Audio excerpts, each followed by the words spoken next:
Hello, everyone.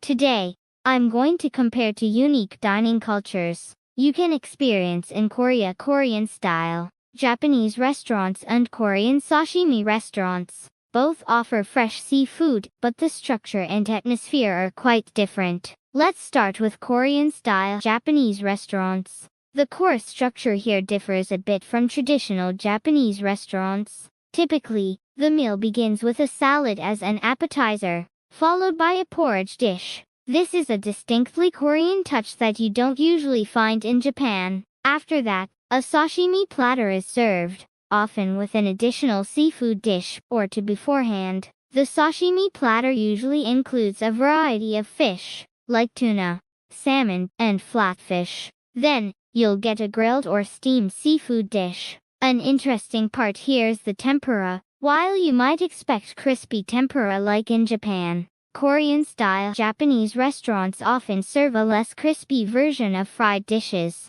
And to wrap things up, there's one very Korean element that appears: maeintang or jiritang, which are spicy or clear fish stews. Koreans love finishing their sashimi meal with a hot, spicy soup and rice. You wouldn't normally see this in Japan, but in Korea, it's almost a must-have part of the meal. On the other hand, Korean sashimi restaurants have a more casual, down-to-earth atmosphere. The menu structure is also quite different. Typically, a variety of side dishes are laid out first, including seafood, vegetables, salads, and grilled fish. The key feature of Korean sashimi restaurants is their abundance. While Japanese-style places serve courses one by one, at Korean sashimi spots, the table gets loaded with a variety of dishes all at once. The main dish, of course, is the sashimi, and there's a wide range of fish available.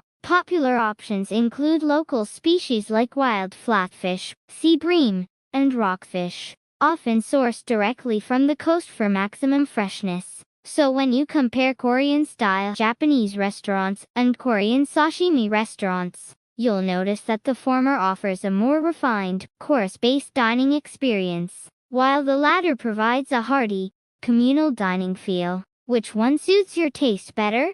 Let me know in the comments. Thanks for watching today's video. I hope this helps anyone planning to visit a Japanese or sashimi restaurant in Korea. See you in the next video.